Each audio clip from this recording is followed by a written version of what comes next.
Les vraies voix Sud Radio, 18h-20h, Cécile Doménibus, Philippe David. On sent que les fêtes arrivent, on sent que le ton est un petit peu plus léger. Ça va, Philippe David? Ça va très bien, vous Cécile. On a eu une apparition, un sapin de Noël qui marchait. Bah oui, pour tout vous dire quand même qu'il y a un événement à Sud Radio ce soir, puisque nous allons fêter un peu en avance Noël avec des cadeaux, et on est ravis en tout cas de ce moment de cohésion avec toute l'équipe de Sud Radio. Donc enfin bref, voilà, autour de cette table, Philippe Bilger qui est avec nous. Bonsoir Philippe Bilger. Bonsoir ma chère Cécile. Ne croyez pas que j'abandonne les vraies voix, je cherche ma 5e recharge de téléphone perdue. D'accord, ok. C'est fondamental pour les auditeurs. Ça intéresse la famille. Il faudrait une dépêche AFP pour ça. Qu'est-ce qui se passe dans cette émission? Benoît Perrin, qui a la tête sur les épaules, lui au moins directeur de Contribuables Associés. Bonsoir, bienvenue. Bonsoir Cécile, et je suis ravi de participer à aller au buffet offert par Sud Radio, auquel je n'ai pas encore été convié. Donc je suis ravi d'être convié en direct à la radio. C'est offert, on ne sait pas encore. Hein. Ça dépend de ce que vous dites durant l'émission. Exactement. Ça dépend. Et bien, au sommaire de cette émission, en tout cas, on va revenir sur l'appel de la coordination rurale qui bloque aujourd'hui dans les deux sens la 61.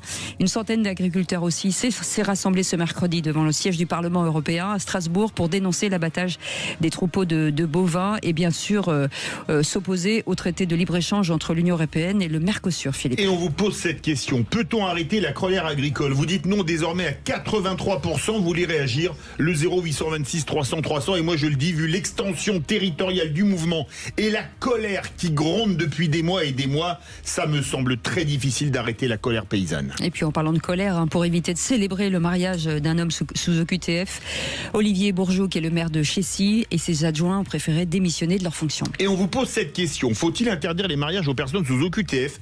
Eh bien vous dites oui à 99%.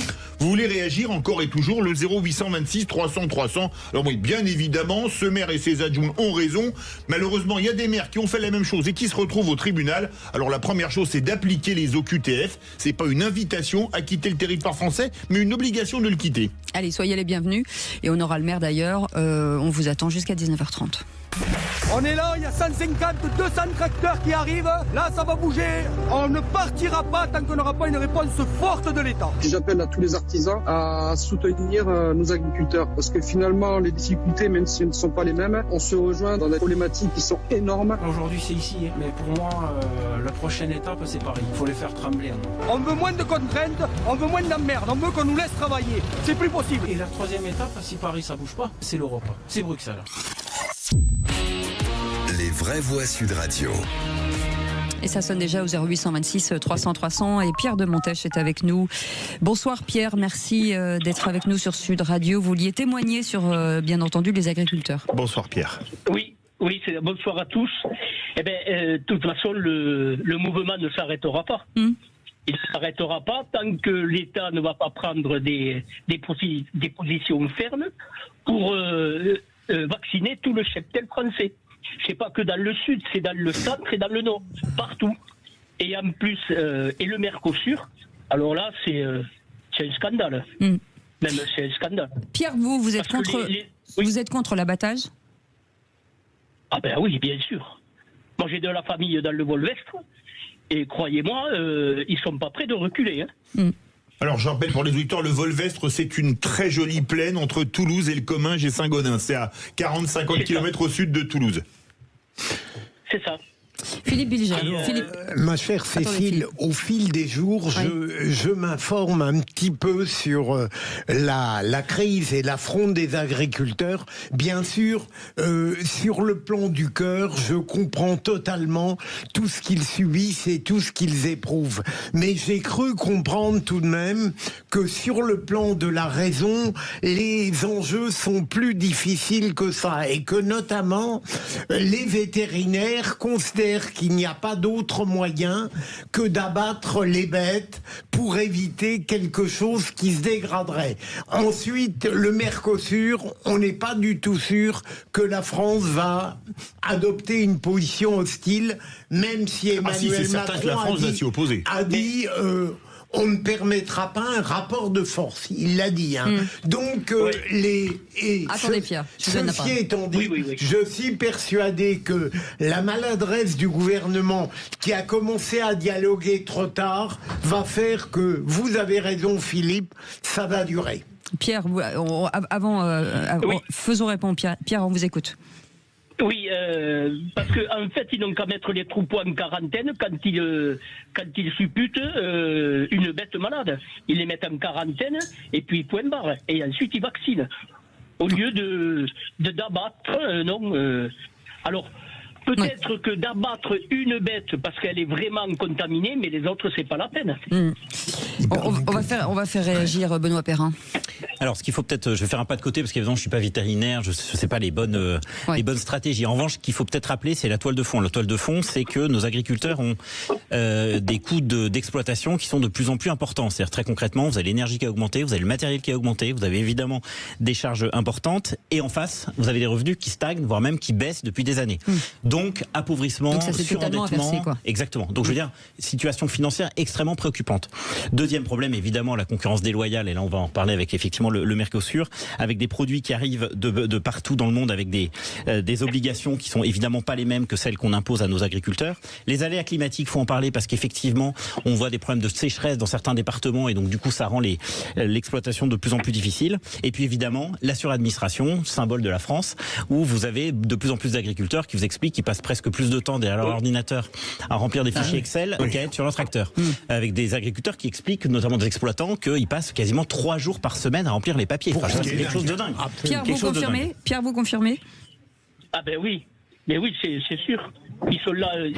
En fait, eux, ils veulent s'occuper des troupeaux. Ils veulent pas s'occuper de tout ce qui est administratif. Qu'il y en ait un peu, c'est normal. Qu'il y ait un peu d'administratif. Mais tout ce qu'ils ont à faire, c'est pas possible. Ouais, et après, ça demande de prendre des employés ou un conjoint pour s'en occuper. Qui ne peuvent pas payer parce qu'ils n'ont pas assez de revenus par les animaux et par la ferme. Non mais c'est ce qu'il y a de complètement fou, c'est que en fait la DNC a fait ressortir tous les problèmes qui étaient soulevés par les agriculteurs il y a pile 2 ans à 1 mois près, parce que le début du mouvement de 2024 c'était le 16 janvier 2024, dès le 17 décembre 2025 à 1 mois près on peut dire il y a 2 ans, d'accord, et aucun des problèmes pour lesquels les agriculteurs étaient descendus dans les rues et avaient fait des barrages, et pour lesquels on avait même vu Gabriel Attal s'asseoir sur une botte de paille, aucun des problèmes n'a été solutionné. Donc il faut enfin se poser les bonnes questions. Est-ce qu'on a des politiques qui sont là pour parler ou pour agir? Ça, c'est la vraie question. C'était le cirque. Oui. Bougez pas, Pierre. Écoutez, c'était ce matin chez Valérie Expert. Écoutez. Je vais vous dire quelque chose de très simple. Et je connais l'histoire de ce pays. Je pense qu'aujourd'hui, on a coupé la tête de Louis XVI pour des raisons beaucoup plus légères que ce que font nos dirigeants actuels. Très sincèrement. Aujourd'hui, ce qui se passe, c'est très grave. On accepte de détruire l'agriculture. Il n'y a pas de pays sans paysans, Valérie. Écoutez, quand même, la réponse, elle est dans la question. Il n'y a pas de pays sans paysans. Le jour où il n'y a plus de paysans, il n'y a plus de France. D'accord ? Philippe Bilger, quand vous entendez ça? Non, mais c'est vrai. En même temps, je ne voudrais pas, ma chère Cécile, sanctifier les agriculteurs et les éleveurs. Ils connaissent des crises très profondes, mais il faut savoir apprécier au-delà du cœur la rationalité. Je pense qu'il y a évidemment des politiques qui doivent être mises en œuvre, qui tiennent compte de la cause des agriculteurs, mais qui tiennent compte aussi des réalités nationales et internationales. Oui, sauf que, Benoît Perrin, vous êtes d'accord de dire que depuis 2023, c'est une catastrophe, qu'on leur promet des choses, ils ont eu un petit peu de modifications et de changements, mais que finalement, on en est toujours au même point. Oui, alors il y a des professions qui bossent et d'autres qui bossent un peu moins. C'est sûr que les agriculteurs, ils n'ont pas le temps justement de communiquer. Ils ont fait les 35 heures au bout de 2 jours. Exactement. Ou 3 jours. Et il y a quelque chose qui, je crois, est assez symptomatique, c'est notre balance commerciale. Si on regarde les choses d'un point de vue très macro, en fait, il y a quelques années, on était encore excédentaire, 4 milliards, 6 milliards, 8 milliards. L'an dernier. Et là, en 2025, pour la première fois depuis 50 ans, on va avoir une balance commerciale sur nos produits agricoles qui va être négative. C'est-à-dire qu'en fait, on va importer davantage de produits qu'on va en vendre. Donc autrement dit, on est en train de prendre le chemin qu'on a pris sur l'industrie, sur l'électronique, sur le textile. Autrement dit, avant des filières qui étaient très performantes. Et là, malheureusement, et le parallèle avec l'industrie peut être fait, presque pour les mêmes raisons, on se retrouve avec une filière qui s'effondre, alors même que les Français le savent pas. C'est-à-dire que vous allez dans la rue, vous demandez aux Français, est-ce qu'on a une agriculture solide et est-ce qu'on vend partout dans le monde? Tout le monde vous dira oui.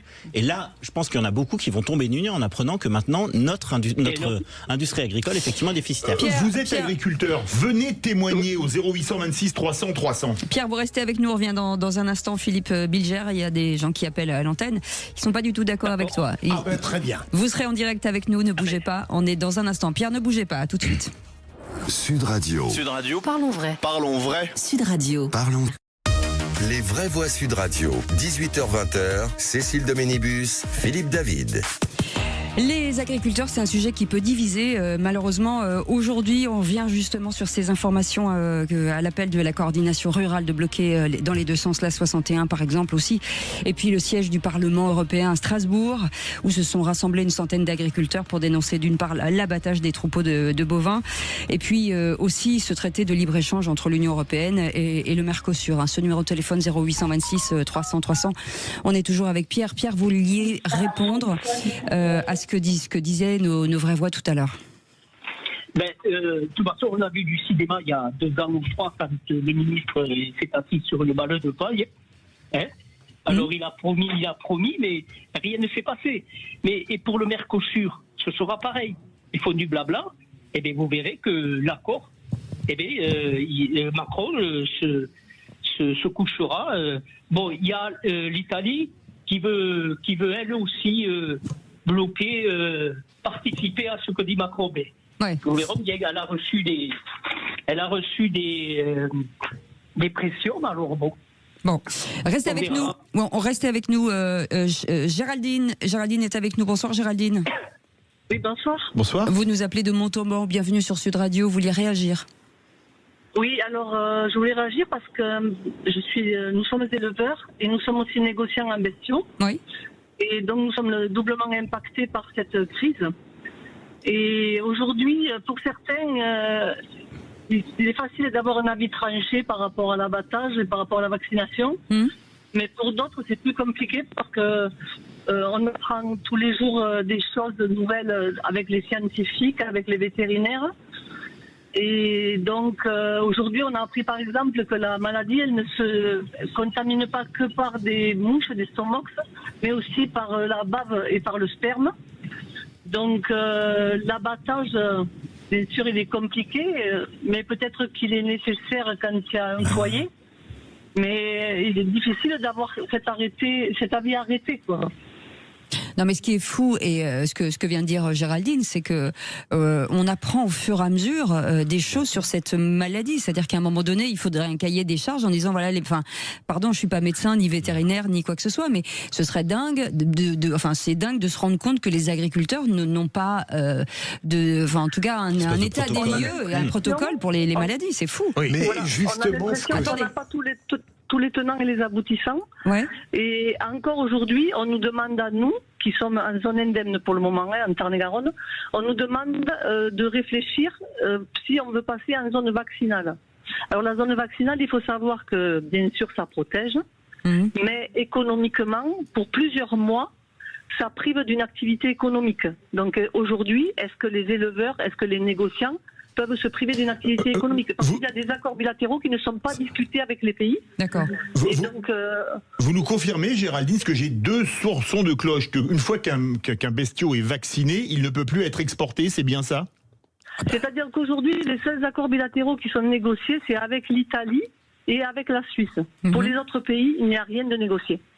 Donc quand on va avoir nos animaux vaccinés, qui vont devoir sortir, qu'est-ce qu'on va pouvoir en faire? Ouais. Vaste programme. La maladie, on sait, s'est répandue aussi à l'étranger. Comment ils ont traité ça à l'étranger? C'est-à-dire, qu'est-ce qu'il y a d'autres manières en fait de traiter le problème que la manière utilisée par le gouvernement français? En Espagne, je sais qu'il y a des abattages, puisque c'est les plus proches de nous. Mais après, franchement, je ne sais pas trop comment ça a été traité. Mais aujourd'hui, franchement, c'est qu'on nous demande d'être acteurs et de prendre parti, par exemple là, pour la vaccination. mais on ne sait pas quoi faire. On ne sait pas. Restez avec nous, Géraldine. Il y a des messages sur notre compte X avec François Libourneau. Qu'est-ce que disent nos auditeurs, Nos internautes sont dans le sens de nos auditeurs. Ouais. C'est Paysan47 qui nous laisse un message intéressant qui nous dit « Gennevar a toujours un train de retard. Envoyer les blindés de la gendarmerie pour abattre des bovins, c'est la goutte d'eau qui a mobilisé les campagnes. Honte à Macron qui transforme l'or en excréments. » Voilà ce qui est dit sur nos réseaux. Voilà, en tout cas.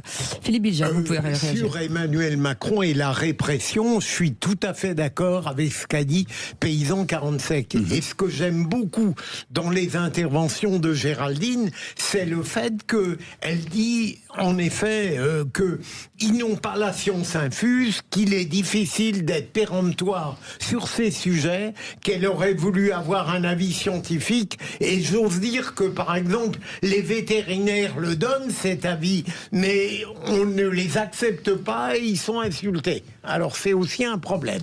Bah oui, mais enfin on est sûr de rien puisque les choses évoluent. Vous voyez bien que ça évolue. Non, mais et que... ma chère Cécile, oui. J'ai tout de même une plus grande confiance dans la vie des vétérinaires qui sont unanimes que sur des gens, des citoyens tout à fait estimables, mais qui ne connaissent pas la matière. Après, il y a le fond, c'est difficile de trancher, mais en revanche, la forme, c'est vrai que c'est une catastrophe de communication. Enfin, je veux dire, on a tous vu ces images de ces pauvres agriculteurs en face de blindés, en face de militaires qui effectivement les empêchaient, et même, voire même effectivement d'hélicoptères. En termes de communication, c'est une catastrophe cette histoire. Hein.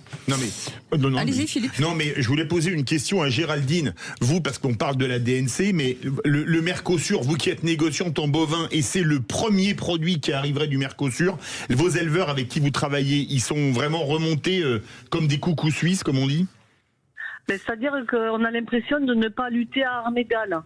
On a des charges, on a des obligations, du sanitaire qui n'est pas le même que dans ces pays-là. C'est certain. Et donc je ne vois pas comment on peut rivaliser, c'est impossible. Aujourd'hui, c'est impossible. Et il y a une inquiétude réelle?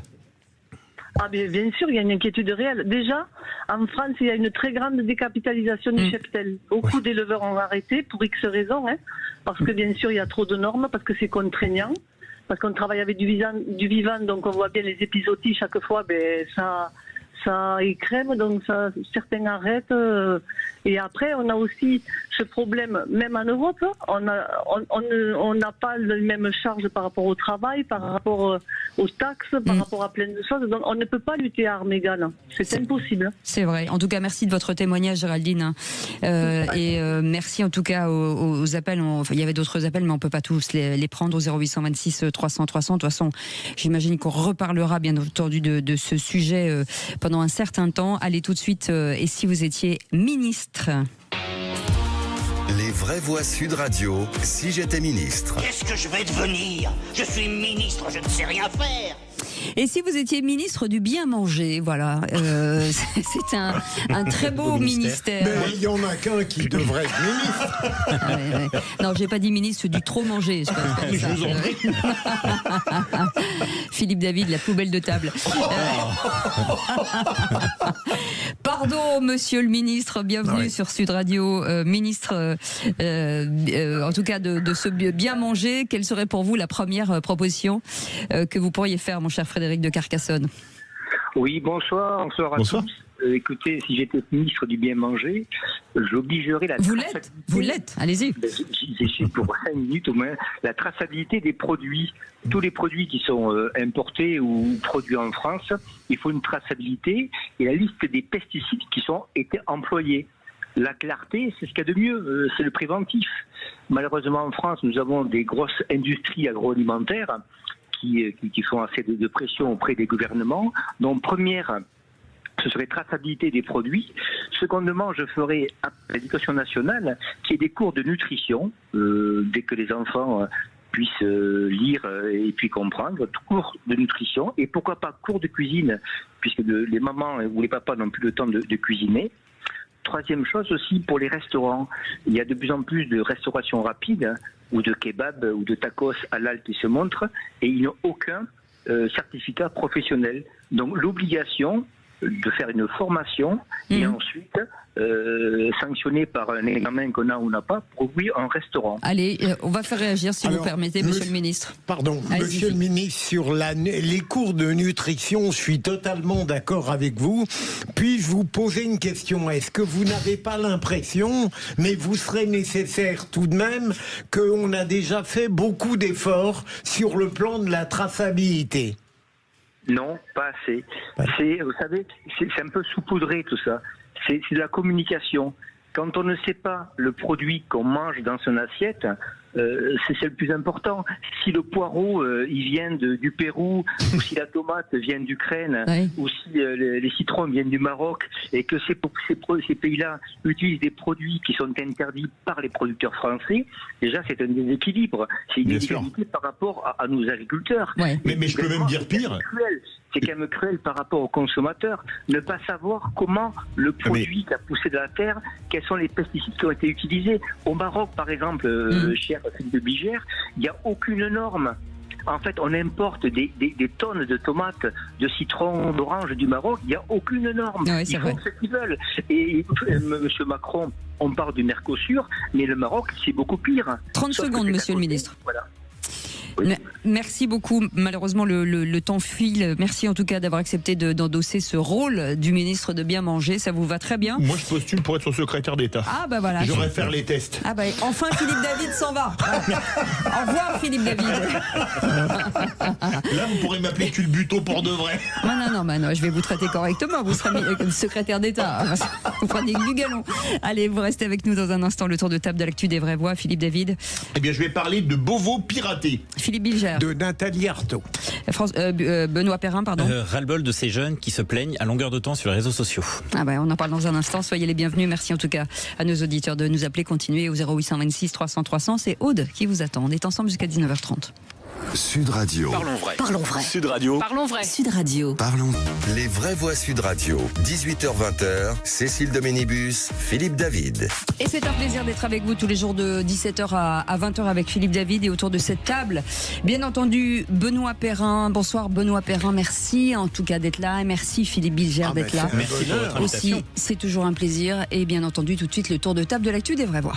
Je crois que toi et moi, on a un peu le même problème. Mais non. C'est-à-dire qu'on peut pas vraiment tout miser sur notre physique, surtout toi. Ah bon? Alors si je peux me permettre de te donner un conseil, c'est oublie que t'as aucune chance, vas-y fonce. Oui, mais comment dire sans tomber dans une forme de réalisme insupportable? Il a rien compris. On sait jamais, sur un malentendu ça peut marcher. Le tour de table. De l'actualité. J'adore ce truc, ça nous semble tellement en plus. Ah oui.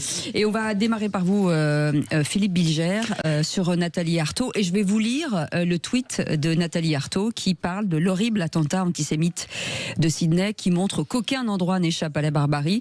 Les assassins de Sydney ont le même mépris de la vie des peuples que les Trump, les Netanyahou ou Macron. Alors, en effet, la pulsion révolutionnaire, lorsqu'elle tombe dans le délire et l'outrance, et je dirais même la bêtise, et pourtant Nathalie Arthaud n'est pas bête du tout, eh bien dépasse l'entendement. Comment peut-on comparer la tragédie collective islamiste antisémite de Sydney avec la politique de Trump, d'Emmanuel Macron ou du troisième personnage comme Netanyahou, que vous avez cité, aussi discutable qu'elle puisse être. Il faut comprendre que cet extrémisme révolutionnaire perd tout crédit lorsqu'il fait des comparaisons aussi délirantes qui relèvent d'une forme d'abjection. Là, je suis entièrement d'accord. C'est même David Lisnard qui a répondu en posant la question schématiquement. Penser que cette femme est professeure et enseigne à nos enfants, ça pose question. Non, oser mettre Macron, Trump et Netanyahou sur le même plan que des gens qui tuent de sang-froid des personnes qui sont en train de faire une fête religieuse sur une plage, mais c'est le summum de l'abjection. Absolument. C'est outrancier. C'est outrancier, oui. C'est totalement outrancier. Alors, je ne sais pas si si quelqu'un va ou portera plainte contre elle, mais je pense que ça, c'est tellement dégoûtant que je n'ai pas les mots. C'est l'amalgame débile, il n'y a pas d'autre terme. Alors, vraiment, pour le coup, on passe notre temps à dire pas d'amalgame, mais eux, ils en font quand même très souvent, et des plus abjects possibles d'ailleurs. Puisque vous avez la parole, Benoît Perrin, vous en avez assez de ces jeunes qui se plaignent sur les réseaux sociaux de ne pas trouver de travail et qui dénoncent pourtant le capitalisme. Alors oui, je ne vais pas me faire forcément des amis, mais c'est vrai que ça m'agace un peu. Alors c'est quand même un sujet d'actu parce que... c'est déjà pas mal. Alors c'est un sujet d'actu parce que ce soir s'ouvre Parcoursup, donc vous avez la possibilité pour un certain nombre d'élèves de découvrir les 25 000 formations qui sont proposées dans ce parcours. Et ce qui m'agace, c'est que je vois de plus en plus sur les réseaux sociaux des jeunes qui se plaignent de pas trouver de boulot après avoir fait des études un peu particulières. Je pense notamment à des gens qui font de l'histoire médiévale, qui font de la géographie, qui font de la sociologie, qui sont des matières passionnantes certainement, mais qui génèrent une espèce de frustration chez ces gens-là, qui estiment, ces jeunes qui ont fait ces études, que comme ils sont Bac+5, ils ont droit à un boulot, et en plus ils ont droit à un boulot très bien payé. Et je suis frappé par l'aigreur qu'on est en train de générer. Et je pense qu'il y a deux responsables. Le premier responsable, c'est évidemment l'État, qui ou en tout cas les filières diverses et variées, qui ne communiquent pas assez, évidemment, sur le taux d'insertion professionnelle. C'est-à-dire quand vous avez des milliers de jeunes qui s'engagent dans une voie, la moindre des choses, c'est d'être transparent avec eux, de leur dire la vérité, les yeux dans les yeux, pour leur dire voilà le débouché professionnel, voilà le taux d'insertion professionnelle, plutôt que de leur dire faites ce que vous voulez.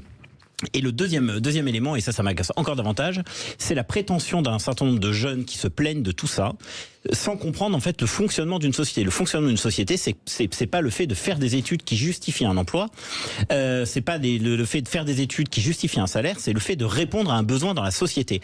Et le problème de ces filières-là, en l'occurrence, c'est que soit vous passez des concours administratifs et à ce moment-là, effectivement, vous avez un boulot, mais en fait, il y a quand même globalement peu d'élus, soit vous vous réinventez. Et le problème de ces matières-là, c'est que je pense que ce sont des matières qui sont encore une fois très intéressantes, qui devraient être poursuivies à côté d'autres matières, mais il faut bien comprendre que ces gens-là, ces jeunes-là qui se plaignent en disant je déteste le capitalisme, regardez à quoi ça mène avec je suis Bac+8 et j'ai pas de boulot, je trouve que c'est de la prétention. Voilà, c'est de la prétention. Et quel est le lien ? Parce que je comprends même pas le lien en fait entre le capitalisme et le fait de parce que eux se disent regarde, le monde est injuste, j'ai fait des études, donc j'ai droit à un boulot. Et donc, comme on est dans un système capitaliste, la société est mal faite. Alors qu'en fait, effectivement, je les invite quand même à changer un peu d'état d'esprit, à se remettre en cause, à se spécialiser dans des domaines et à répondre à un besoin de la société. Ou à monter une boîte. Et alors, mieux que ça, je les invite effectivement à devenir entrepreneurs, effectivement, à monter leur société. Et s'ils répondent encore une fois, s'ils proposent un service qui plaît à des gens, ils feront fortune. Moi, je crois que ça pose une double question. La première question, c'est l'orientation professionnelle. Désolé, on est le pays qui forme autant de psychologues, je crois, que l'ensemble des autres pays de l'Union européenne. Alors évidemment, il n'y a pas de poste de psychologue dispo pour tout le monde, ou ils n'ont pas de patients. D'accord ? Première chose. Deuxième chose, on a totalement dévalorisé les filières manuelles qui, elles, manquent de bras. Je pense à boucher, je pense à boulanger, je pense à chaudronnier, etc. Mais désolé, vaut mieux avoir un CAP de boucher qu'un Bac+8 en sociologie ou en archéologie. Ça vous offre un emploi à coup sûr, et bien payé. Et la troisième chose, là, c'est la question après de l'enseignement supérieur. On se plaint qu'on a des déserts médicaux parce qu'on a fait des numerus clausus sur les études de médecine. Mais pourquoi est-ce qu'on n'a pas fait du numerus clausus sur la sociologie, sur la psychologie, sur l'archéologie, sur l'histoire médiévale, qui ne mène nulle part et qui coûte... Je vais faire du Macron. Non, pas nulle part, n'exagérons pas Philippe, quand même. Excusez-moi, 9 fois sur 10, quand vous avez une licence en sociologie, vous allez voir un employeur, il vous dit d'accord, je vous prends au SMIC comme magasinier. D'accord ? Parce que c'est quand même la réalité, il faut regarder les choses en face. Et donc, pourquoi est-ce qu'on n'a pas mis des numerus clausus sur des filières qui coûtent, pour faire du Macron, un pognon de dingue, et qui ne mènent nulle part pour 95% des gens ? Mais en France, on a fait des études. Faut mieux avoir un Bac+8 et être chômeur qu'un Bac-3 et payer 5000 balles par mois. Pour moi, c'est exactement le contraire. Mais il faut se rappeler, Benoît, tout au long de notre histoire, les polémiques qui ont surgi à chaque fois qu'on prétendait qu'au sortir de l'université, il fallait avoir un débouché dans l'industrie ou dans l'entreprise. C'était comme si c'était un péché mortel. C'est invraisemblable. Invraisemblable. Mais là, on prépare des révolutionnaires. Franchement, c'est des gens qui sont aigris. Mais en fait, on peut un peu les comprendre. Vous faites 8 ans d'études. Vous faites 8 ans d'études pour pas trouver de boulot. Évidemment, vous faites des aigris. Mais il faut leur dire la vérité à ces jeunes-là. Mais vous savez, ça me rappelle un peu, excusez-moi, ce que disaient les gens dans les pays de l'Est, quand ils disaient... ils font semblant de nous payer. On fait semblant de travailler. Bah, exactement, voilà. Et il y en a d'autres qui font des études et qui l'utilisent à mauvais escient, puisque les services de Beauvau donc, ont été la cible d'une cyberattaque massive. Un acte très grave qui a engendré la publication de fichiers, notamment celui des antécédents judiciaires, Philippe. Alors oui, ça c'est quand même fou. On a fait une émission sur la cybersécurité la semaine dernière dans Les Vraies Voix, Cécile, de 19h30 à 20h. Et là, c'est carrément le ministère de l'Intérieur qui a été piraté. On pense que 16 millions de données, alors c'est ce que disent les pirates, auraient été piratées. Beauvau dit non, mais il y a notamment le traitement des antécédents judiciaires, c'est-à-dire tout ce que les gens ont fait sans être condamnés. Il y a notamment Philippe Bilger est peut-être recherché, je ne sais pas. Tous les attentats à la pudeur qu'il a fait, alors là je peux vous dire que... Ah bon. Et le deuxième, c'est le FPR, et ça c'est peut-être encore plus grave, le fichier des personnes recherchées, parce que on l'oublie peut-être, mais il y a des personnes qui sont recherchées et qui ne savent pas qu'elles sont recherchées et qui vont peut-être pouvoir l'apprendre par ce biais de piratage. Et ça, je crois que ça pose vraiment la question de la cybersécurité. Alors a priori, s'ils ont pu s'introduire dans Beauvau, c'est à cause de fonctionnaires qui ont été un peu légers sur les mots de passe, ceux qui ont répondu à des mails qui étaient des mails douteux, etc. Et on ne sait pas pour le moment qui sont ces hackers. Alors a priori, peut-être qu'ils ne disent pas tout, il n'y a pas de demande de rançon, mais quand on voit les demandes de rançon qui ont été faites à des hôpitaux, qui ont été piratés, etc., ça inquiète particulièrement, parce que imaginez-vous que demain ils arrivent à s'introduire dans les logiciels de l'armée pour aller dans la force de frappe nucléaire, etc., c'est absolument terrifiant. Donc on est vraiment en guerre contre la cybercriminalité, et je pense qu'il faut vraiment passer la surmultiplier dessus. Philippe Bilger. Oui, c'est évident. Et d'ailleurs, Laurent Nunez a finalement reconnu que c'était gravissime. Il a mis du temps et c'est vrai que c'est incroyable de voir à quel point des techniciens, des fraudes sont capables. Moi, je suis admiratif de manière perverse de tout ça. C'est hallucinant. Ils peuvent tout faire. C'est dingue. Et puis les administrations sont victimes, je crois que c'est à peu près 40% justement des cyberattaques. Donc il faut comprendre qu'effectivement, Philippe l'a dit, beaucoup d'administrations sont victimes, mais il y a aussi beaucoup d'entreprises. J'imagine que vous connaissez tous dans votre environnement des petits chefs d'entreprise, en tout cas j'en connais un très proche, qui malheureusement a été victime du cyberattaque et on lui a dit globalement, soit on te rend tes données, c'est-à-dire donc en l'occurrence c'est dans l'aéronautique en plus, soit on te rend tes données, donc les données de ses clients en l'occurrence, parce qu'il est dans le conseil, soit et on te les rend en contrepartie d'une rançon très importante. Et là, la minute où nous parlons, il est avec la police justement pour essayer de voir en fait quelle est la stratégie adoptée, parce qu'en fait certains peuvent fermer leur boîte. Exactement ce que j'ai dit. Si ça termine mal, ça se terminera par des licenciements. Exactement, voire une fermeture d'entreprise. Et c'est un vrai sujet. Allez, les amis, tout de suite l'info en plus. Après la pub. Après la pub. Il l'a dit, Philippe. Là, on est un duo, on n'est pas un duo.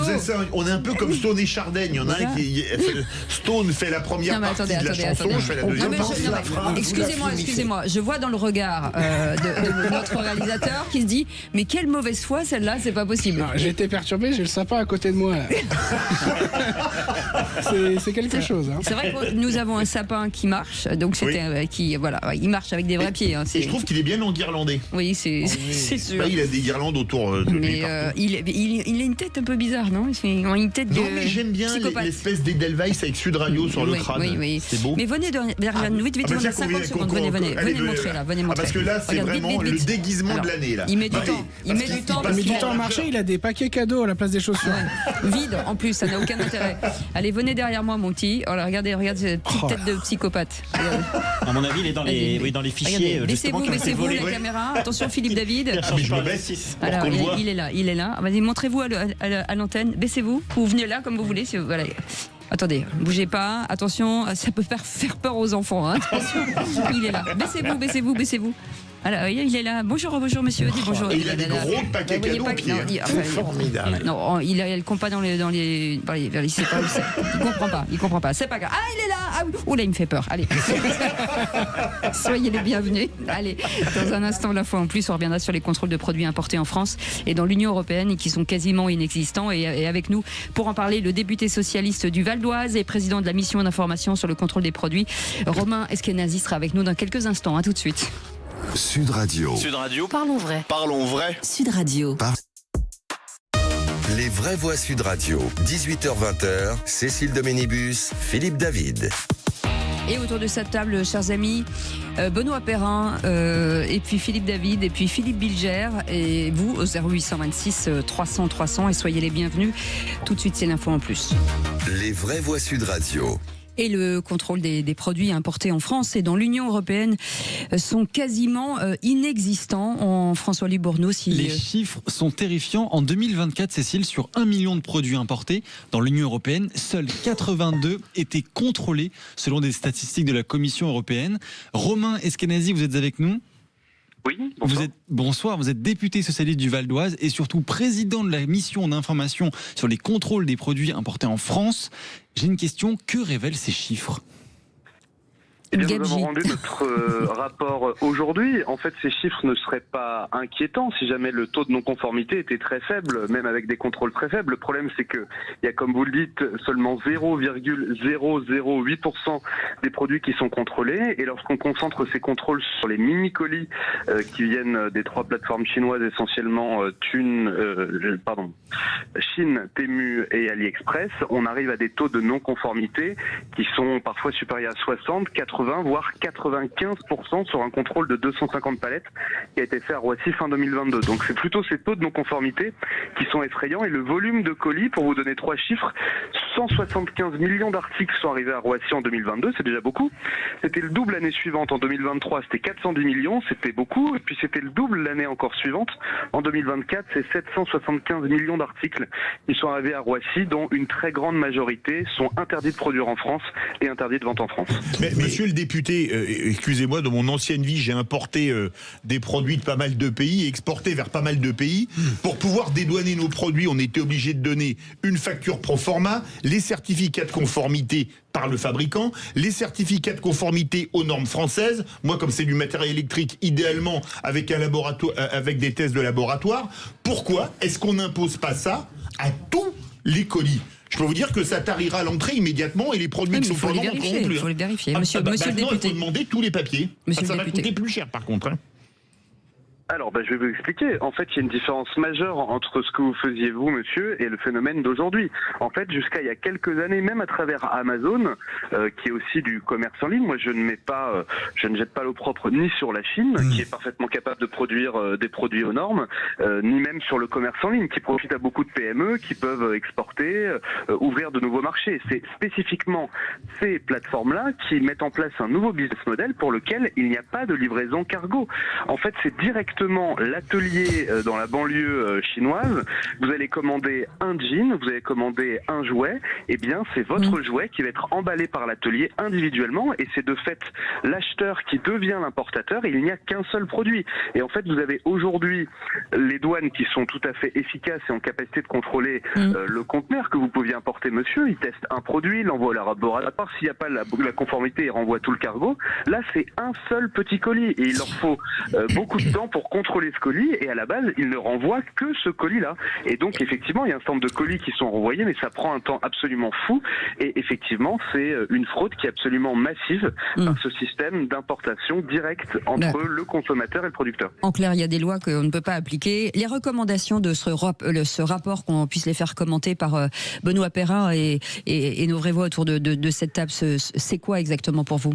Alors déjà des recommandations au niveau européen, parce qu'on est dans un marché unique. À partir du moment où une marchandise rentre sur le marché unique européen, elle peut librement circuler. Donc on a un certain nombre de revendications au niveau européen pour appliquer le DSA, le Digital Services Act, et pour pouvoir notamment suspendre des plateformes qui ne respectent pas la loi. Je considère qu'on n'utilise pas assez les lois existantes aujourd'hui. Dans le cadre de la réforme douanière à venir, il y aura des frais sur les petits colis, parce qu'aujourd'hui ça coûte aux contribuables beaucoup de contrôler ces colis. L'annulation de l'affranchissement pour les commandes de moins de 150 €, qui était justifié parce que finalement ça coûtait plus cher de faire appliquer le paiement d'une douane pour un article de 50 € que ça ne rapportait à l'État. Aujourd'hui, avec le numérique, on pourrait très bien se payer une taxe même sur un petit article. Mais moi, j'ai déposé une proposition de loi, et c'est ces 2 propositions que je voudrais soumettre à vos invités, qui contiennent assez rapidement, parce qu'il nous reste 2 minutes. Allez-y. 2 propositions très fortes, qui est la notion intégrée dans le droit, la notion d'importateur présumé. Parce que les plateformes disent c'est simple, moi je suis plateforme de marché, c'est pas moi qui produis, je ne suis pas responsable du produit. Très bien, c'est donc le produit producteur, il est introuvable, et c'est donc le mandataire sur le sol européen, il n'existe pas, c'est une boîte aux lettres. Donc c'est dire de fait, s'il n'y a pas de responsable, le responsable devient la plateforme, on peut lui faire des procès, on peut faire payer. Voilà. Monsieur le député, déjà sur cette première proposition, elle est très bonne. Allez, Benoît Perrin par exemple. Non, ça me semble être une bonne idée. Est-ce que on sait qu'il y a des problèmes évidents, parce que là, pour vous donner un autre chiffre, c'est quand même 145 colis qui rentrent chaque seconde dans l'Union européenne. C'est délirant, c'est vraiment une submersion, quoi. C'est quelque chose absolument incroyable. Alors donc, il y a les sujets de conformité. On s'étonne effectivement qu'il n'y ait pas de clause miroir, c'est-à-dire qu'en fait, on ne demande pas aux autres ce qu'on impose à nos exportateurs, évidemment. Et le deuxième sujet, c'est évidemment le sujet prix, puisqu'on sait quand même que c'est un élément extrêmement important dans l'achat de ces produits. Est-ce que vous ne trouvez pas que c'est une énorme blague, la décision de l'Union européenne qui va, à partir du 1er juillet 2026, imposer une taxe de 3 € par type de produit.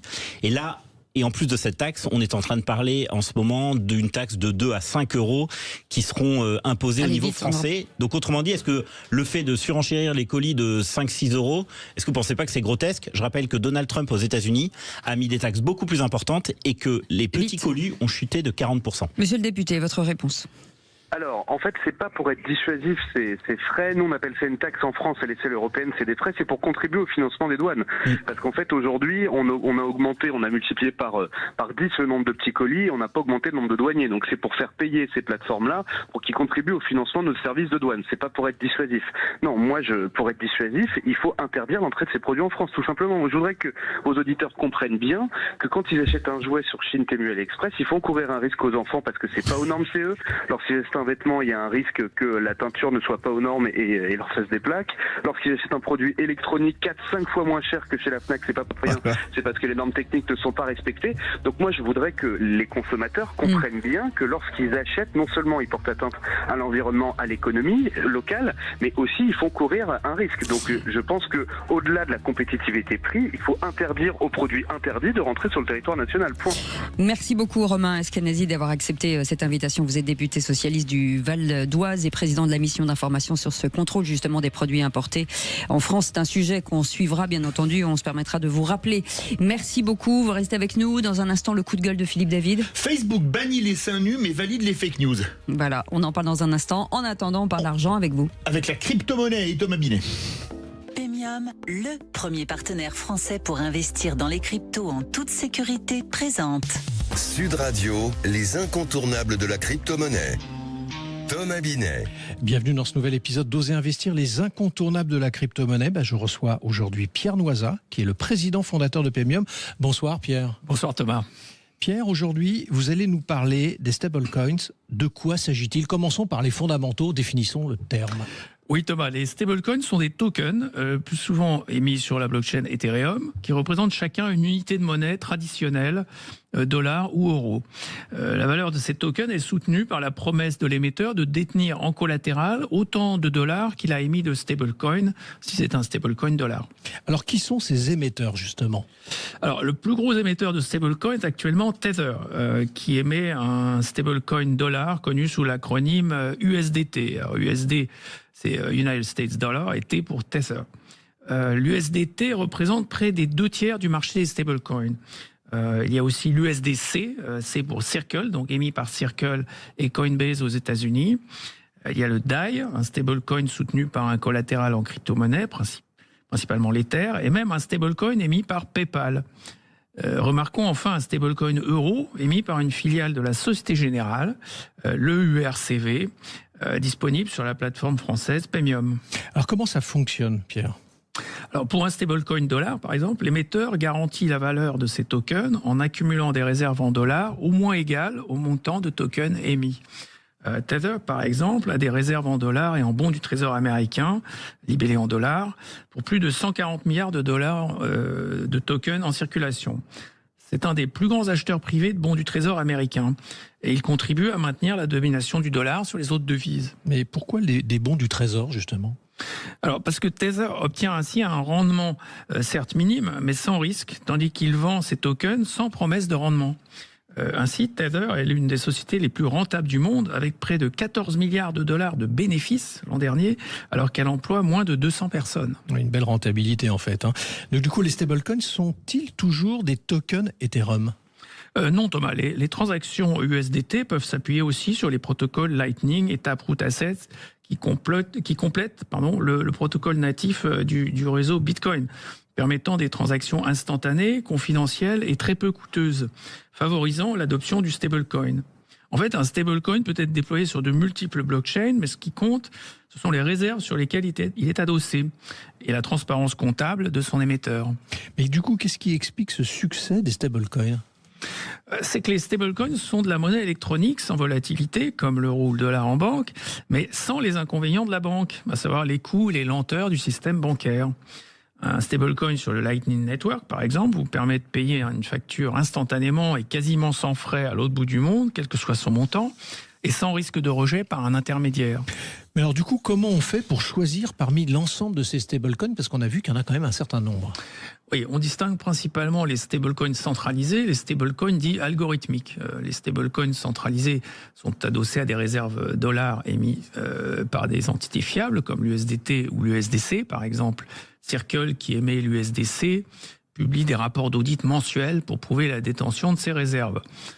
Les stablecoins algorithmiques, eux, reposent sur des réserves en crypto-monnaie, principalement des bitcoins et des ethers, dont la quantité s'ajuste automatiquement en fonction des mouvements du marché grâce à ce qu'on appelle des smart contracts, c'est-à-dire des programmes qui automatisent des transactions sur une blockchain. Est-ce que vous avez des exemples, Pierre, à nous donner de ces stablecoins algorithmiques ? Oui, le DAI, lancé en 2017 sur Ethereum avec le protocole MakerDAO, est le plus connu. C'est un stablecoin dollar qui s'est avéré très fiable depuis lors, avec une masse circulante de plusieurs milliards aujourd'hui. L'intérêt du DAI, c'est qu'il n'est pas exposé au risque de gel des réserves qui planent sur les stablecoins adossés à des réserves bancaires. En effet, dans ce cas, un stablecoin centralisé peut perdre brutalement sa parité avec le dollar, un phénomène qu'on appelle le DPEG en anglais. Alors du coup, hormis les paiements, y a-t-il d'autres usages des stablecoins ? Oui Thomas, un investisseur peut convertir partiellement en stablecoin son investissement en crypto-monnaie pour sécuriser ses gains en évitant la taxation des plus-values, au moins jusqu'à une sortie définitive en euros à la banque. Merci Pierre pour votre analyse sur les stablecoins et on vous donne rendez-vous mercredi prochain pour un autre numéro d'Oser Investir, les incontournables de la crypto-monnaie. Et pour ce qui me concerne, je vous donne rendez-vous dimanche matin dès 9h25 dans la matinale week-end. Sud Radio, les incontournables de la crypto-monnaie. Thomas Binet. Avec Pemium, le premier partenaire français pour investir dans les cryptos en toute sécurité. Sud Radio. Sud Radio. Parlons vrai. Parlons vrai. Sud Radio. Parlons vrai. Les vraies voix Sud Radio. 18h-20h. Cécile Doménibus, Philippe David. Et très bien entouré comme tous les jours avec Benoît Perrin qui est avec nous, directeur de Contribuables Associés. Bonsoir. Bonsoir. Bonsoir. Bonsoir Philippe Bilger. Bonsoir. Un petit peu un accent belge. Bon, c'est sûr. Bonsoir. Philippe David est avec nous. Bonsoir. Bonsoir. Vous êtes en forme, Philippe David ? En pleine forme. J'ai envie de râler. Ah bah, oui, allons-y alors. Les vraies voix Sud Radio. Le coup de gueule de Philippe David. Comme d'habitude, je vais remettre le clocher au milieu du village, un village qui se trouve dans le 2e arrondissement de Paris. Pourquoi le 2e arrondissement de Paris ? Parce que c'est dans cet arrondissement que se trouve le siège de Facebook France, une société dont la politique de publication et de censure devrait, à mon avis, être sérieusement revue. On écoute ceci. Dimanche, là, on m'envoie depuis l'étranger, un de mes collègues africains pour tout vous dire, un message Facebook. Et il me dit, cher président, qu'est-ce qui se passe chez vous ? Je suis très inquiet. On envoie un message Facebook, crise agricole, etc. On voit une journaliste qui est à côté de l'Élysée, etc., qui dit, il y a eu un coup d'État en France, un colonel a pris le pouvoir, etc. Alors nous, ça nous fait marrer. Oui, vous n'étiez pas au courant, mais un coup d'État a eu lieu dimanche en France. On écoute le compte-rendu d'une journaliste. Chute de Macron. À l'heure actuelle, les informations non officielles évoquent bien un coup d'État en France, dirigé par un colonel dont l'identité n'a pas été révélée, et la possible chute du président Emmanuel Macron. La voix que vous venez d'entendre est celle de la vidéo publiée sur Facebook, citée par Emmanuel Macron, qui atteignait très rapidement les 13 millions de vues. Sur la vidéo, vous voyez une journaliste plus vraie que nature et même très jolie, micro en main, avec la tour Eiffel illuminée en arrière-plan et juste derrière la journaliste, un militaire en armes et des gyrophares de police. Un décor plus vrai que nature, sauf que c'est une vidéo réalisée par l'intelligence artificielle. Sachant qu'il s'agit d'infos grossières racontant un événement de nature à créer des réactions importantes au niveau international, on pouvait imaginer que la plateforme américaine allait la retirer de ses contenus. On écoute ceci. La plateforme Pharos s'appelle Facebook. Elle dit qu'il faut retirer ce truc, regardez, c'est de manière évidente, ça crée le chaos. Réponse de Facebook, ça ne contrevient pas à nos règles d'utilisation. Refus de retrait. Donc, vous voyez qu'on n'est pas équipé comme il faut. Donc, je suis pour un débat libre, ouvert, mais ces gens-là se moquent de nous. Vous avez bien entendu, même une alerte venant du président de la République française concernant un faux grossier n'a valu qu'une fin de non-recevoir de Facebook. On imagine facilement la réaction du même réseau social si une vidéo truquée montant un tel ou une telle dans une position difficile avait valu demande de retrait. Une autre fin de non-recevoir, quitte à ruiner la réputation d'une personne ou de plusieurs, avec peut-être la pire des conséquences. Mais le pire est la réponse de Facebook. Je cite, vous avez entendu Emmanuel Macron, « Ça ne contrevient pas à nos règles d'utilisation, alors que c'est une fake news caractérisée. » La même plateforme Facebook qui vous bannit 30 jours pour une première incartade, si vous publiez une photo du tableau « L'origine du monde » de Gustave Courbet, ou une photo de nu artistique, ou même une photo de nu vue topless à la plage. Rappelons qu'en France, c'est la loi française qui doit s'appliquer et que nous avons théoriquement une loi anti-fake news. On attend donc avec impatience la réaction judiciaire de l'État contre le réseau social américain. Vraisemblable. C'est C'est plus dingue, hein. que scandaleux, d'autant plus qu'on a une infraction en France qui vise spécifiquement la divulgation de fausses nouvelles qui est de nature à créer un émoi public. C'est ça, c'est clair. Benoît C'est Perrin. invraisemblable. Non, c'est invraisemblable, mais C'est au-delà de la... rigolo parce que quand je vous ai regardé tous les deux, vous n'aviez pas eu vent de cette information et ça vous a bluffé en disant ah bon, Non, mais un coup voilà, d'État. c'est exactement là-dessus que je voulais réagir. Ce qui est extraordinaire, et j'invite les auditeurs du Sud Radio à faire l'expérience, c'est-à-dire qu'aujourd'hui, vous avez des vidéos qui sont faites par l'intelligence artificielle. Alors, vous avez, on était habitué à des voix off, donc mais là maintenant, il y a des gens qui parlent. Et alors, il y a quelques mois, juste quelques mois, on voyait bien que c'était de l'intelligence artificielle aux mains, il y avait cette voix au cou, à la voix métallique. À la voix métallique compagnie. pas Là facile, aujourd'hui, même. c'est extrêmement difficile de distinguer une véritable vidéo d'une vidéo montée. Enfin, je veux dire, là vraiment, c'est incroyable. Mais je crois que la question qui se pose, elle est double. C'est que déjà, vous vous rendez compte, un chef d'État africain a cru qu'il y avait eu un coup d'État à Paris, ce qui est fou. Qu'aujourd'hui, vous le disiez très justement, on a des IA qui font des images plus vraies que nature. Moi, quand je le vois, on voit une journaliste très jolie, on voit la tour Eiffel illuminée, on voit un militaire en armes avec son drapeau français sur le biceps gauche. Les gyrophares au loin, on se dit, mais c'est un truc de fou. Ah, avec une bonnette RFI. La voix, elle est incroyable. Et le pire, c'est la réaction du... Bon, non, ça contrevient pas à nos comment ils disent exactement, à nos règles d'utilisation. Mais leurs règles d'utilisation, c'est quoi ? C'est quoi ? Parce que demain, ils peuvent diffuser tout et n'importe quoi. Sûr. Ils disent, on ne le vire pas. Mais c'est gravissime. Merci beaucoup, Philippe David. Et c'est l'occasion de vous faire un joli cadeau. Et celui-ci, il est bien réel. Le sapin de Noël, Sud Radio. Ah, il est réel, celui-là. Hein. Je l'ai sous les yeux, donc je vous assure qu'il existe vraiment. Lui. Et, en tout cas, je ne l'ai pas physiquement, mais vous allez bien le recevoir physiquement. C'est un lecteur de livres audio de la marque Prose. Et c'est le premier lecteur de livres audio, simple, sans appli, sans écran, avec plus de 20 000 livres disponibles. Et ça, c'est un très joli cadeau pour les enfants, bien entendu. Et pour, si vous le voulez, pour quelqu'un de votre entourage ou même pour vous-même, vous envoyez SAPIN, S-A-P-I-N, par SMS au 7 20 18. Et on sera très heureux de vous prendre en direct à l'antenne à la fin de cette émission, c'est-à-dire dans une petite demi-heure. Et c'est Aude qui va tirer au sort. Ding, ding, ding, ding. Allez, on revient dans un instant avec cette question du soir, mon cher Philippe. Est-ce que pour éviter de célébrer le mariage d'un homme sous OQTF, Olivier Bourgeot, qui sera avec nous en direct dans quelques instants, qui est le maire de Chessy, et ses adjoints préféraient démissionner de leur fonction. Et on vous pose cette question. Faut-il interdire les mariages aux personnes sous OQTF ? Eh bien, vous dites oui encore et toujours à 99%. Vous voulez réagir ? Tiens, vous avez été élu et vous êtes élu et vous avez eu ce type de problème et vous avez dû céder. Vous avez préféré être envoyé devant les tribunaux. Venez témoigner au 0826 300 300. Philippe, scandaleux ou pas scandaleux ? Scandaleux. Avec vous, Benoît Perrin ? Scandaleux. On en parle dans un instant. À tout de suite.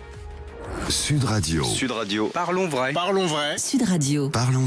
Les vraies voix Sud Radio. 18h-20h. Cécile Doménibus, Philippe David. Et vous appelez au 0826 300 300. On est ravis de vous accueillir. Et pour éviter de célébrer le mariage d'un homme sous OQTF, Olivier Bourgeot, maire de Chessy, est avec nous et ses adjoints préférés démissionnés de leur fonction avec cette question du jour, Philippe. Et on vous la pose cette question. Faut-il interdire les mariages aux personnes sous OQTF? Et vous dites toujours oui avec un score large, puisqu'il est de 99%. Vous avez été témoin de ce type, comme employé de mairie, comme maire adjoint, comme maire. Venez témoigner au 0826 300 300. Autour de cette table, Philippe Bilger, président de l'Institut de la Parole, et Benoît Perrin, directeur de Contribuables Associés. Et c'est la question du soir. Il se présente désormais comme ancien maire de Chessy. Après 37 ans de mandat, Olivier Bourgeot et ses adjoints ont démissionné de leurs fonctions exécutives pour ne pas célébrer le mariage d'un étranger sous OQTF depuis 2022. Ce n'est pas au maire d'assumer les conséquences d'un travail que l'État n'a pas fait. Autoriser la célébration de ce mariage, ça ne veut pas dire légitimer la présence de cette personne sur le territoire national. L'enquête de police n'a pas démontré une volonté de fraude au mariage. Le maire ne peut donc pas légalement s'opposer à la célébration. Je comprends la réaction de monsieur le maire, mais je sais aussi qu'il doit appliquer les lois. Si le maire a démissionné, c'est qu'il risquait jusqu'à 5 ans de prison en refusant de célébrer ce mariage. Moi, je le trouve courageux et je le soutiens à 100%. Quelqu'un qui est sous OQTF, il ne devrait pas être en France, donc il ne devrait pas avoir le droit de se marier. Les vraies voix Sud Radio. Et sur notre question du soir, faut-il interdire les mariages aux personnes sous OQTF? Je crois que... Le score est brejnevien de 90 ou Kim Jong-unien à 99%. Voilà. Non, moi je crois qu'on est devenu, je parle souvent pour parler de la France, d'asile psychiatrique à ciel ouvert. Mais là, c'est quand même la preuve des gens qui n'ont pas le droit d'être en France, qui sont sous une demande d'expulsion, qui pourraient se marier, parce qu'après, une fois mariés, ils disent, moi je suis marié, j'ai un attachement au territoire français, donc régularisation et tutti quanti. Mais on est chez les fous. Comment, et le pire c'est la question que je me pose, comment des gens théoriquement sensés, qui sont parlementaires, ont pu faire des lois aussi débiles? Ça, je me poserai toujours la question. Alors, bougez pas, Olivier Bourgeot est avec nous, un maire d'hiver droit de Chessy, c'est en Seine-et-Marne. Monsieur le maire, merci en tout cas d'avoir accepté notre invitation. Alors, vous l'avez entendu, hein, c'est beaucoup disent que, alors il y a deux voix, il y a celles qui disent il devrait appliquer la loi, et d'autres disent que c'est du courage.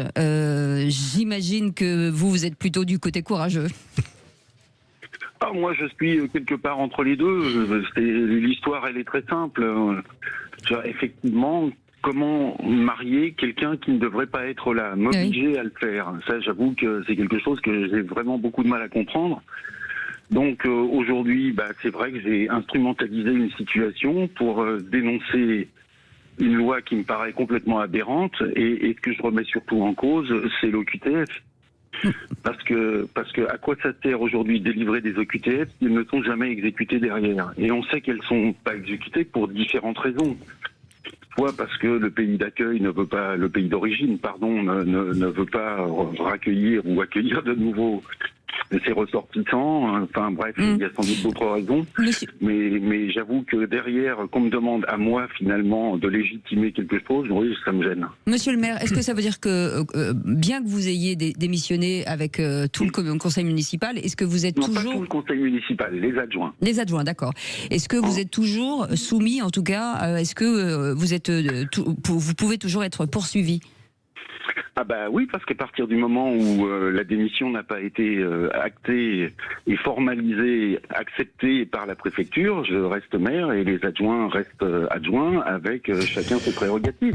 Monsieur le maire, le hasard fait que sur une autre chaîne, j'ai entendu le procureur de Meaux.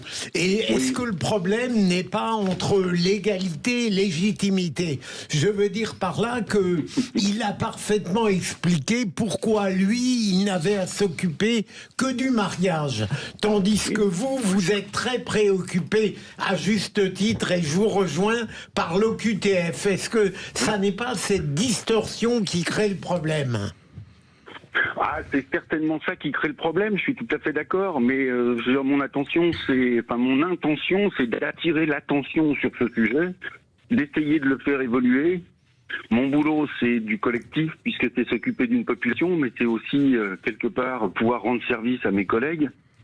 Et aujourd'hui, on n'est pas très nombreux à avoir refusé dans ce genre de situation de célébrer. Par contre, je peux vous dire que depuis que ça se fait, le nombre de maires ou d'élus qui ont eu à célébrer des mariages que je ne dirais pas forcés, mais presque, et qui manifestent leur soutien, sont nombreux. Donc si je peux leur rendre service en faisant évoluer le système, ma foi... Alors, je tiens à dire que vous, en tant que maire, vous jugez l'union totalement insincère et vous dites que ça n'est pas à vous, en tant que maire... Non, je juge l'union insincère, effectivement, j'ai des doutes. Maintenant, je peux me tromper. Hein. Mais c'est pas à vous de faire le travail de l'État. Aujourd'hui, effectivement, en jugeant cette union insincère, parce que j'imagine que vous avez forcément des informations que l'État n'a peut-être pas et que vous avez, vous en tant que maire, sur le terrain. C'est en tout cas votre appréciation. Benoît Perrin.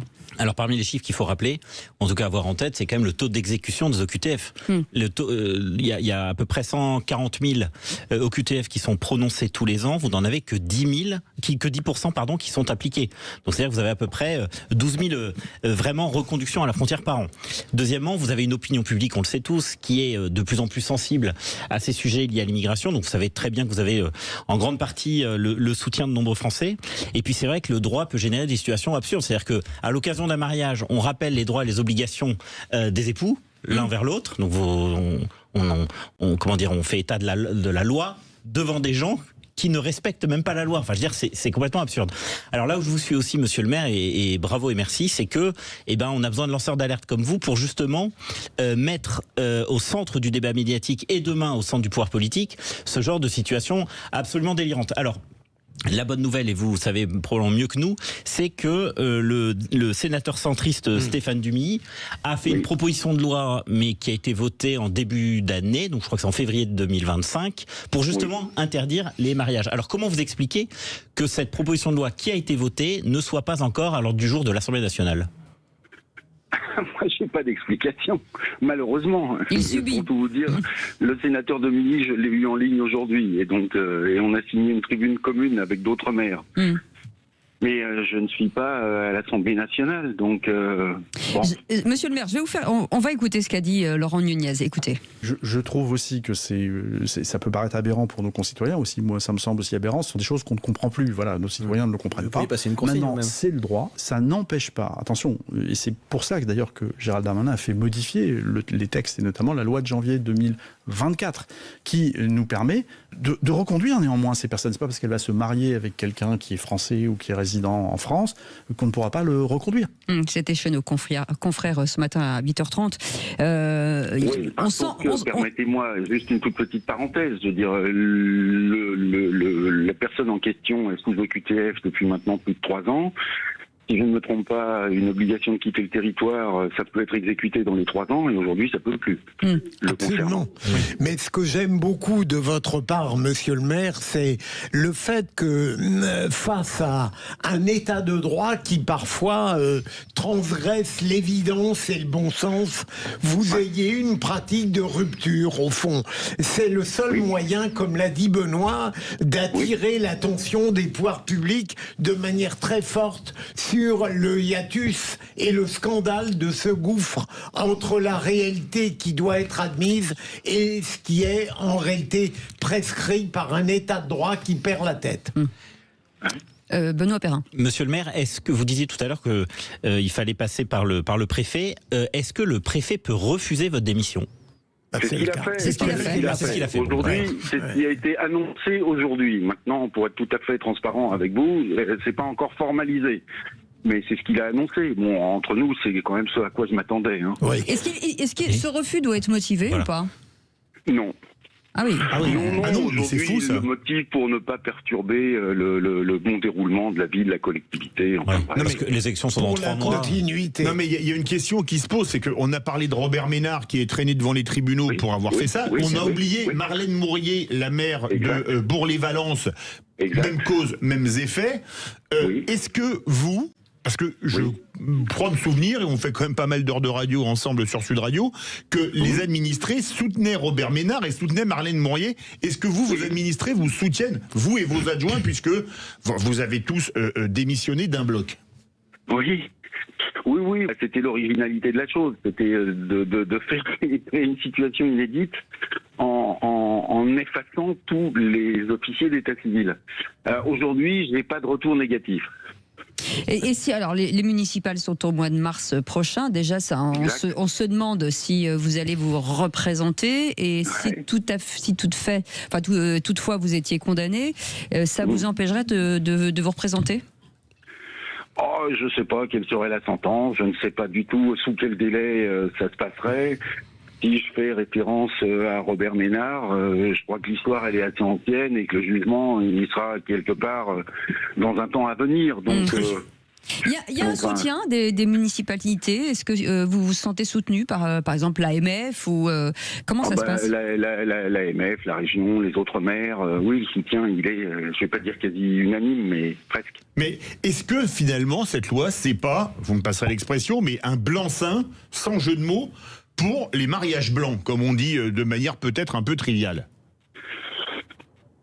D'un côté, c'est ça. D'un autre côté, c'est aussi parce que je peux aussi mettre à la place du couple en question et revenir sur mes doutes.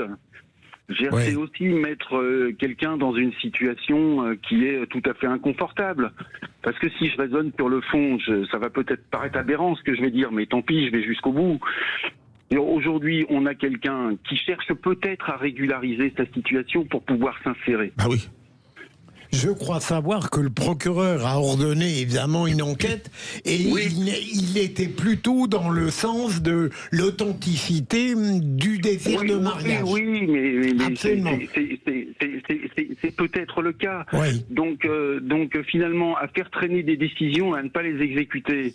Si je me mets à la place du candidat au mariage, c'est-à-dire, est-ce qu'il faut continuer à lui coller un sparadrap qui l'empêche même de s'insérer? J'en suis pas sûr. Mais comment se fait-il quand elle a plus de 3 ans, cette OQTF, comment se fait-il qu'en 3 ans... Ils sont toujours là. Voilà, mais parce que bon, au bout de 3 mois, peut-être que le laisser-passer...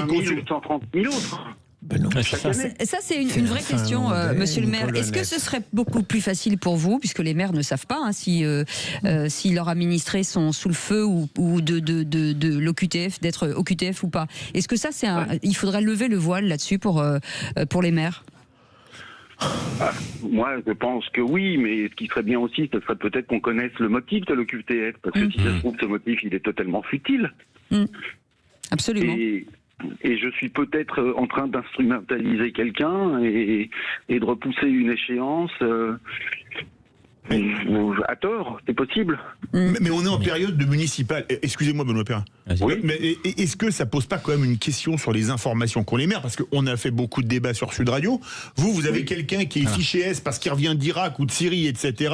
Il arrive dans votre commune et a priori, c'est pareil, vous n'êtes même pas au courant. C'est pas ça. Non. Non, exact. Mais est-ce que ça prouve pas quand même que les maires sont pris pour la 8e roue du carrosse, je dirais pas la 5e, parce que là, à ce niveau-là, c'est carrément la 8 ou la 10e roue du carrosse, en disant, ils se récupèrent la patate chaude et qu'ils se débrouillent?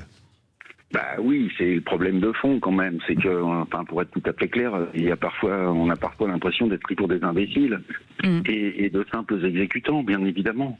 On sent quand même chez vous, monsieur le maire, que c'est lourd quand même. Et j'imagine que ces situations participent à tous ces maires qui décident de lâcher l'affaire en disant on n'en peut plus en fait.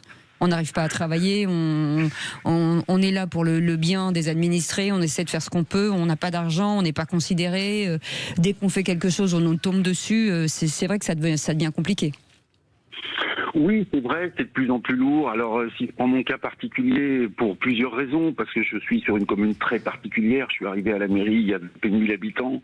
Aujourd'hui, il y en a pas loin de 9000, donc il y a beaucoup de choses à... Il y a eu beaucoup de choses à gérer en termes d'aménagement et autres, ce qui était d'ailleurs passionnant. Mais il y a aussi tout le côté négatif qui l'accompagne, parce que plus vous avez d'habitants, c'est mécanique, plus avec le nombre d'emmerdes avec, comme on dit, vulgairement. Oui, et des mentalités qui évoluent, donc...